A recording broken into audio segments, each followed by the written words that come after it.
Assalamualaikum warahmatullahi wabarakatuh. Bismillahirrahmanirrahim. Hamdan wa syukran lillah, wa salatan wa salaman ala sayyidina Rasulillah Muhammadin ibn Abdillah wa ala alihi wa ashabihi wa man tabi'a hudahu wa bala. La hawla wa la quwwata illa billah. Rabbi syrah li sadri wa yassir li amri wahlul 'uqdatan min lisani yafqahu qawli wa ba'd. Ma'asyiral mukarramin, para alim ulama, para kiai, para asyraf, para sahadat, para habaib. Wabil khusus ingkang kula hormati sahibil fadilah Mbah Yai Marzuki Mustamar, atalallahu baqaakum, mudah-mudahan dipanjangkan umurnya, sehat. Yang saya hormati Sayyid Zulfikar, yang saya hormati para ulama, para kiai, pejabat pemerintah. Alhamdulillah wa syukurillah, pada siang hari ini kita semua bersama-sama memperingati haul Mbah Samsuddin Batu Ampar. Mudah-mudahan kita semua mendapatkan barokah beliau dunia akhirat. Allahumma amin ya rabbal alamin. Salawat dan salam marilah kita sampaikan kepada baginda agung Nabi besar Muhammad sallallahu alaihi wasallam. Mudah-mudahan kita termasuk umatnya beliau dunia dan akhirat. Allahumma amin ya rabbal alamin. Saya hanya menambahi saja yang sudah disampaikan oleh Mbah Yai Marzuki. Ada sebuah kejadian peristiwa yang sangat tragis di Indonesia ini. Sebetulnya kejadian itu pernah ada kejadian di Mekah. Kejadiannya apa? Peristiwanya apa? Peristiwanya satu, ada seorang ibu-ibu berasal dari Mesir membawa anaknya umur kira-kira 4 tahun 5 tahun. Kemudian si ibu itu rencana mau berziarah ke Rasulullah sallallahu alaihi wasallam waktu itu di Madinah, ya bukan di Mekah. Begitu mau ziarah, dia menyetop taksi, mobil berhenti, masuk ke dalam mobil. Begitu masuk ke dalam mobil, di sepanjang jalan si ibu selalu bersolawat kepada Rasulullah sallallahu alaihi wasallam. Bahkan si ibu itu berpesan kepada anaknya, ya bunayya shalli ala nabiyyina Muhammad.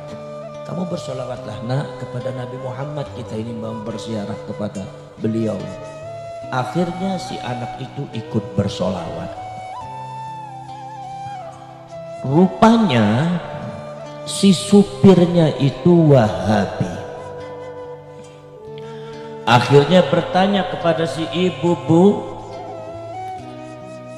apa yang ibu perintahkan tadi kepada anak, Bu?" Kata si ibu bilang, "Saya perintahkan supaya anak saya bersolawat kepada Rasulullah sallallahu alaihi wasallam." Kata si supir itu bertanya lagi, "Ibu memerintahkan anak solawat itu dalilnya apa? Ibu mau berziarah kepada Rasulullah ke Madinah, ke Masjid Nabawi, mau ke Rasulullah, sebelumnya kemudian baca solawat, itu dalilnya mana? Qur'annya mana? Hadisnya mana?" Kata si ibu bilang bahwasanya saya bersolawat kepada Rasul, kepada Nabi itu karena saya mengungkapkan rasa cinta kepada beliau. Dan menurut saya rasa cinta itu tidak membutuhkan dalil. Orang demen, orang cinta itu nggak butuh dalil. Kenapa? Karena dalil itu adalah pekerjaan logika dan akal. Sedangkan yang namanya cinta itu adalah min af'alil qulub, adanya dalam hati. Akhirnya terjadi perbedaan, perdebatan. Tidak bu, ibu harus ada dalilnya. Kalau ibu nggak ada dalilnya berarti ibu menentang Quran, menentang hadis. Kata si ibu bilang, apa urusannya dengan sampean? Urusannya sampean itu mengantarkan saya ke Madinah, mengantarkan saya ke Masjid Nabawi. Kenapa ngurusin saya? Urusan masalah baca sholawat atau tidak, masa saya sholawat kepada Rasulullah dianggap menentang Quran dan hadis?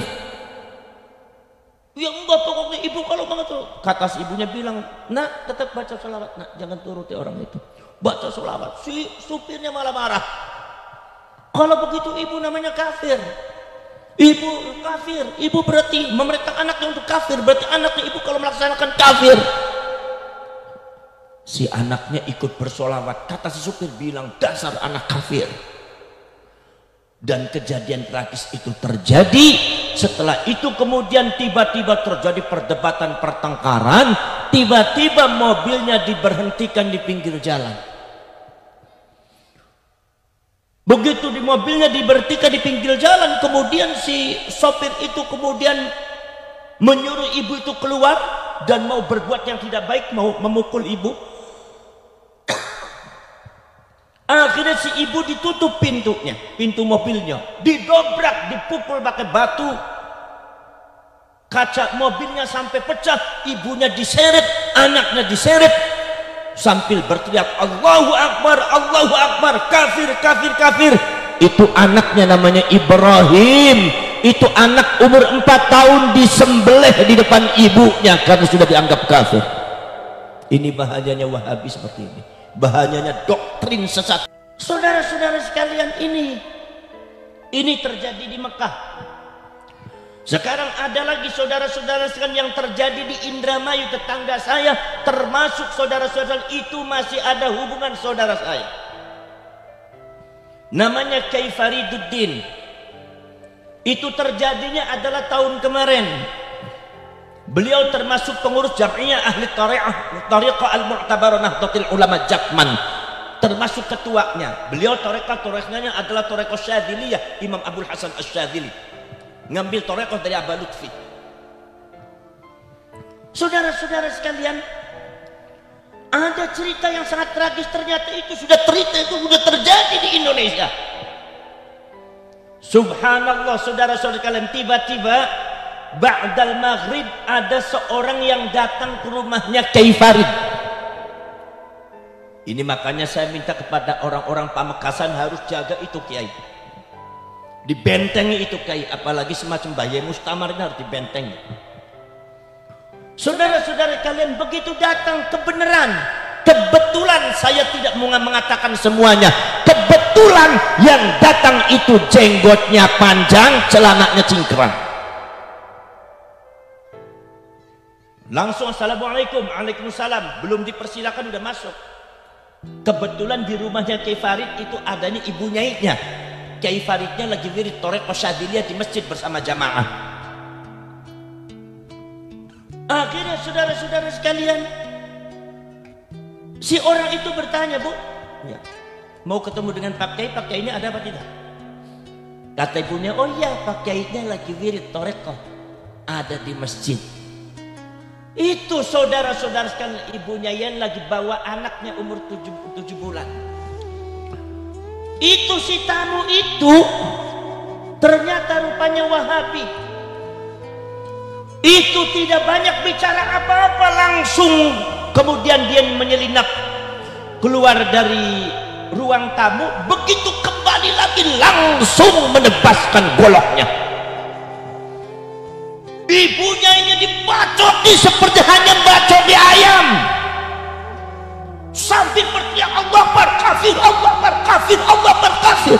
Ibunya ini langsung astagfirullahaladzim, astagfirullah, ditangkis pakai tangan semampunya ibunya ini, sampai ibunya ini bacokan yang ada di tubuhnya lebih daripada 21 bacokan. Saya tanya, Islam macam apa orang kayak gitu? Kalau sampai ada orang Pamekasan ikut mazhab Islam semacam ini, saya yakin mal'unun indallah, bakal dilaknat karena membunuh sama umat Islam. Saudara-saudara sekalian, subhanallah, Akhirnya ibunya langsung mengangkat dengan tangannya. Itu anaknya Kiai Farid umur 7 bulan Kiai, mau dipepes pakai golok. Akhirnya diambil. Begitu ada ponakannya Kiai Farid datang menjerit karena lihat ibunya yang bersimbah darah, anaknya langsung dilemparkan, ditangkap kepada ponakannya Kiai Farid. Itu akhirnya tangannya ponakannya Kiai Farid ditebas, tangannya putus. Langsung lari karena jarak antara rumahnya Kiai dengan santri cukup jauh. Di situ Allahu Akbar, si ibunya jadi bacokin kayak bacokin ayam, kayak bacokin kambing. Kalau orang sudah didoktrin dengan doktrin Islam yang gaya-gaya iblis semacam ini, apapun akan dilakukan, kekufuran pun akan dilakukan.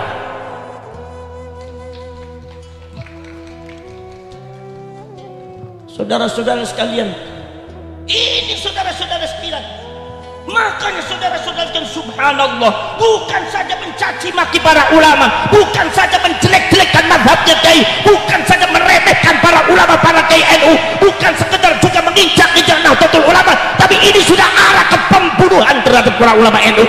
Mereka sebetulnya adalah gaya-gaya PKI, tapi menuduh orang-orang lain disebutnya PKI. PKI berteriak PKI.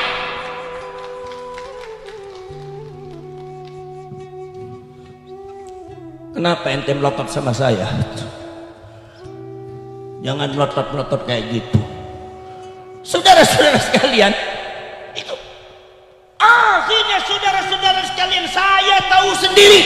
Saya datang ke rumahnya beliau. Begitu saya, subhanallah, kiainya apa ibunya sudah tersungkur, darah bersimbah kemana-mana. Mungkin itu orang menyangka ibunya sudah mati. Itu ibunya hafizah Quran, ngajar hifdzul Quran. Ini Islam macam apa membunuh orang yang hafiz Quran? Islam macam apa membunuh kiai yang para ulama yang membawa nama Islam? Islam macam apa semacam ini? Kalau orang Pamekasan di Majah, ente juga bakal dilaknat oleh Allah. Jangan diam saudara. Kalau terjadi kezaliman, jangan diam. Kalau terjadi sesuatu yang ada di Indonesia, jangan diam, bergerak. Anda itu bangsa besar. Saudara-saudara sekalian, subhanallah, akhirnya saudara-saudara sekalian, begitu itu ceritanya, orang itu keluar, ibunya tersungkur. Ternyata alhamdulillah ibunya itu cuma pingsan karena kehabisan darahnya kurang.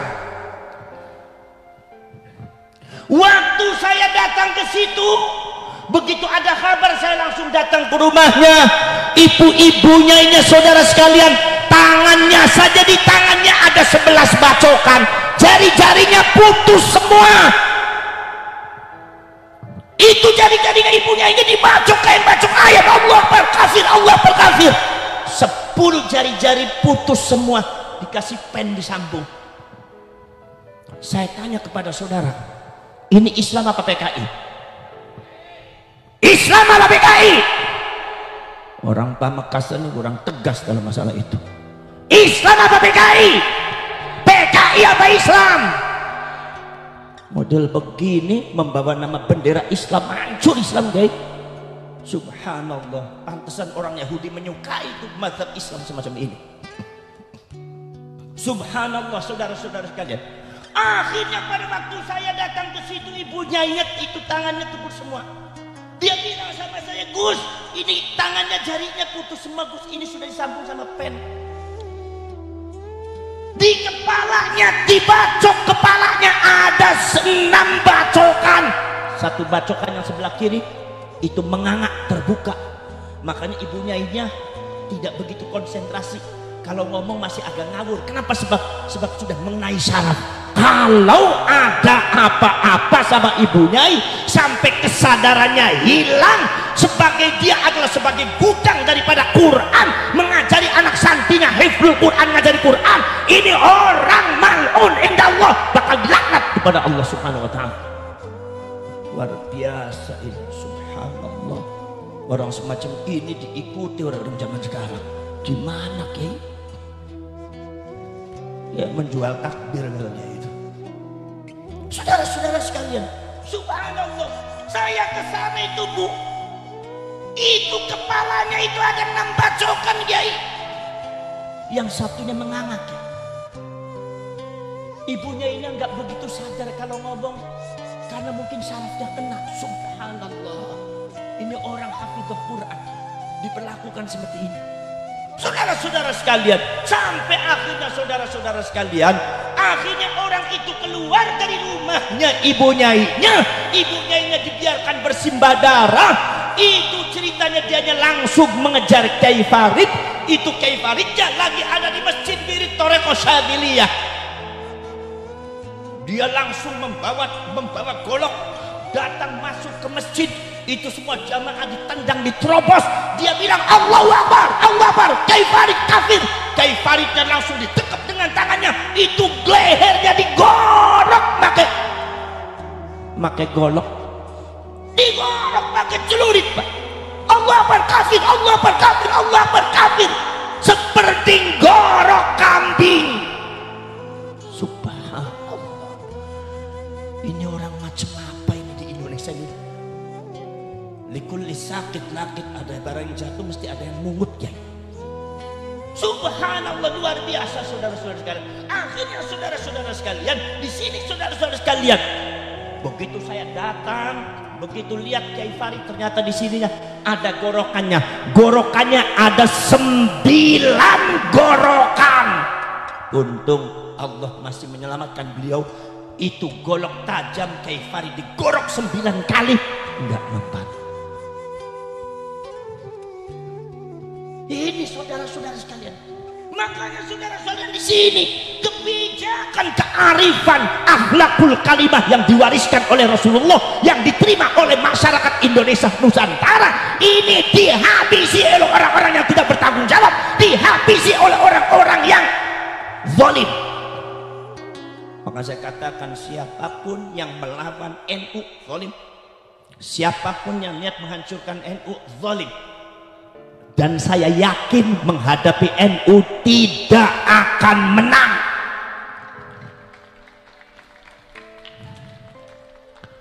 Menghadapi NU gak bakal menang.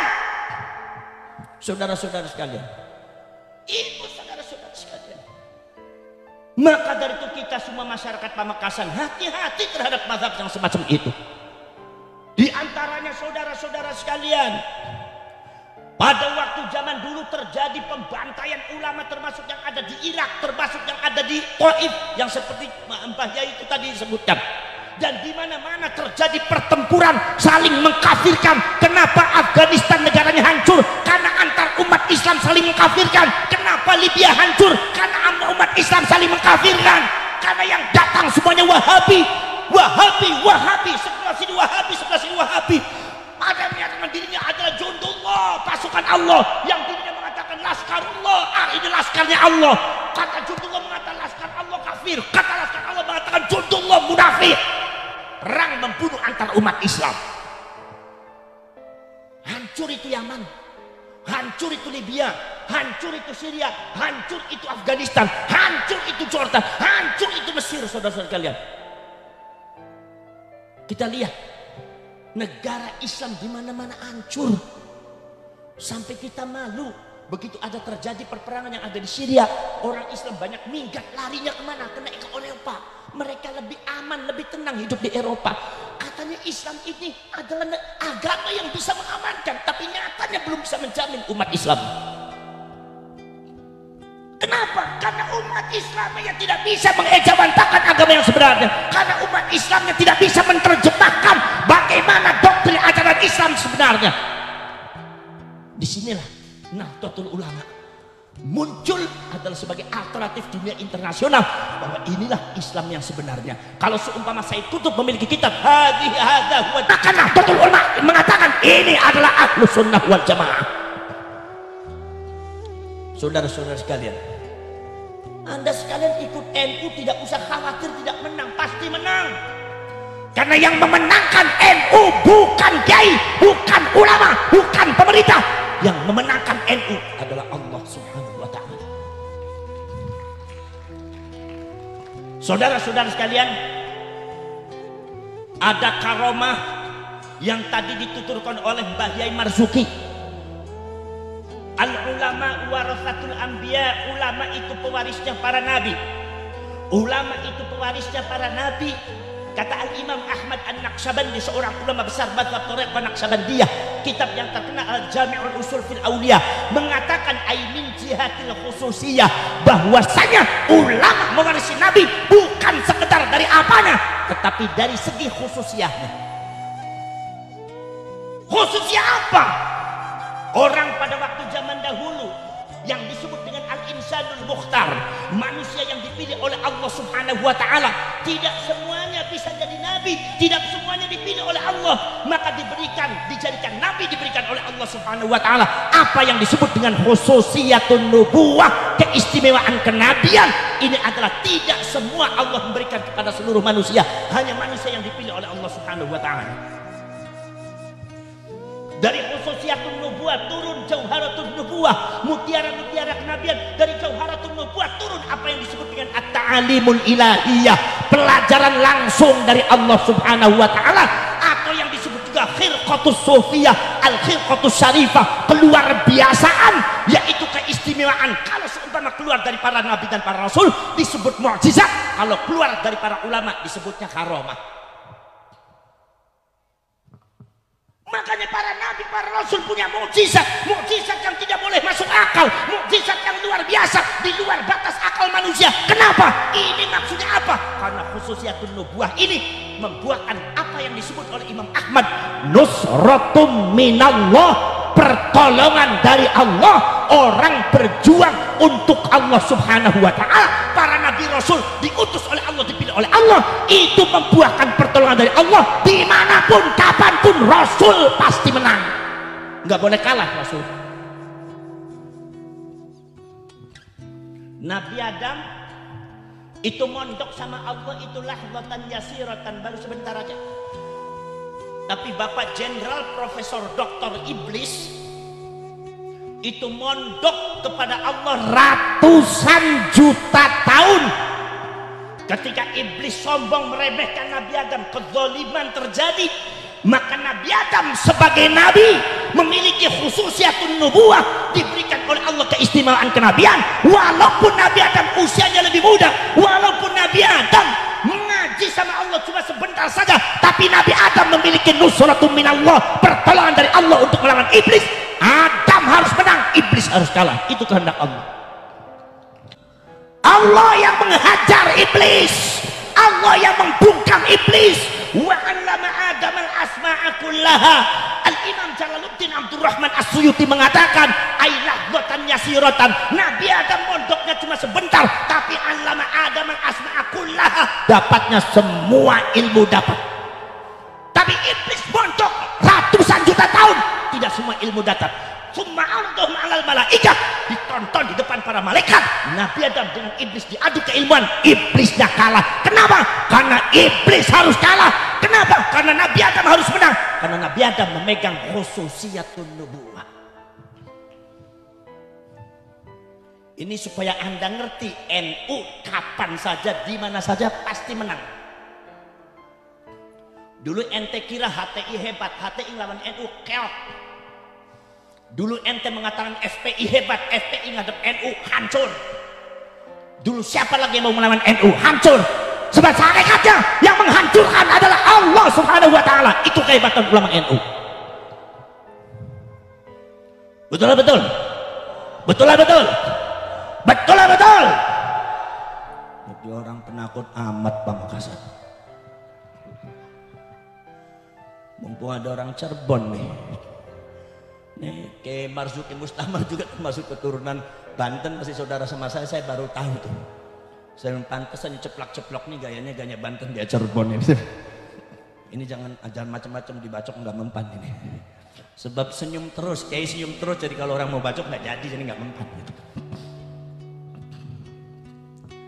Saudara-saudara sekalian, iblis dihancurkan oleh Allah karena Nabi Adam memegang khususiyatun nubuwah. Bukan sekedar Nabi Nabi Adam, saudara. Saya kalau ceramah banyak saudara-saudaranya, nanti ada yang bilang Bu Sabas di belakang Habib Rizik. Curiga terus ente mah urusannya. Saudara-saudara sekalian, maka kalian lihat perjalanan fantasiru fil ard. Baca itu sejarah, para nabi, para rasul tidak pernah kalah, mesti menang. Nabi Ibrahim melawan Numrud. Nabi Ibrahim gak punya apa-apa. Numrud raja besar, punya kekuatan besar, senjatanya lengkap, kalah Numrud. Nabi Musa, Nabi Isa melawan Banu Israel, kalah Banu Israel. Ketika Allah mengizinkan saudara-saudara Tolut, kemudian saudara-saudara melawan Bakti Nasr, kekuatan super power besar pada waktu itu, kalah Bakti Nasr.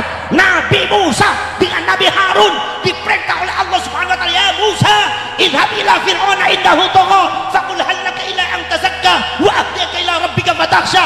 Nabi Musa enggak punya uang, tidak punya kekuatan orang, enggak ada bala tentaranya, tidak punya uang, orangnya miskin, orangnya kere, suruh melawan Fir'aun maha kaya raya, kekuatannya sangat besar, tapi bukti realita kalah Fir'aun. Sebab siapa yang mengalahkan? Sesungguhnya mengalahkan Fir'aun adalah Allah Subhanahu wa taala, karena Nabi Musa memegang khususiyatun nubuwah.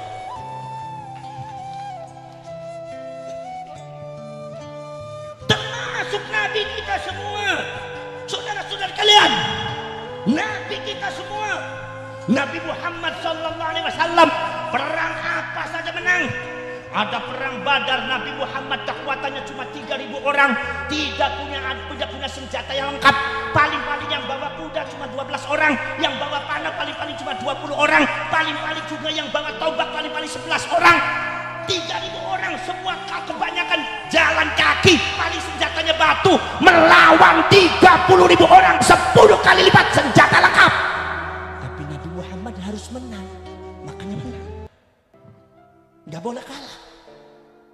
Makanya saya kalau membaca sejarah NU menang terus, memang NU harus menang. Makanya yang memenangkan NU itu bukan kiainya, tapi Allah. Kalau NU mengandalkan kiainya nggak bakal menang. Wong kiainya keluar 5 tahun sekali kalau ada pemilu doang. Kalau ada pemilu, kiai NU keluar semua. Begitu pemilu udah selesai, udah masuk ke kamar semua. Mana mau menang itu NU? Kalau mengandalkan kiainya, maka yang memenangkan NU adalah Allah Subhanahu. Allah Subhanahu. Allah yang memenangkan NU. Betul lah, betul. Nabi Muhammad dihajar dengan perang Ahzab, perang yang sangat luar biasa, dikeroyok Nabi Muhammad.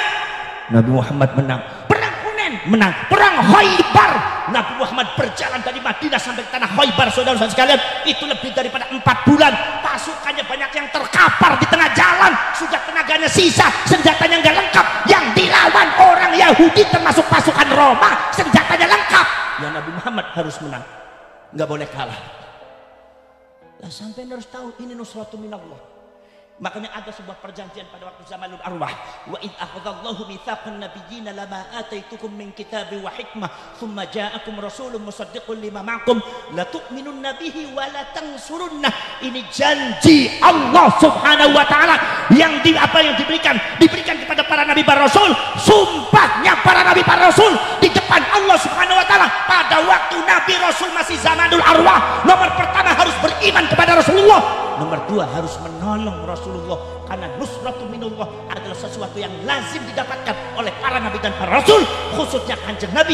Ini adalah karena sifat daripada khususiyatun nubuwah, keistimewaan kenabian. Harus menang, nggak boleh kalah.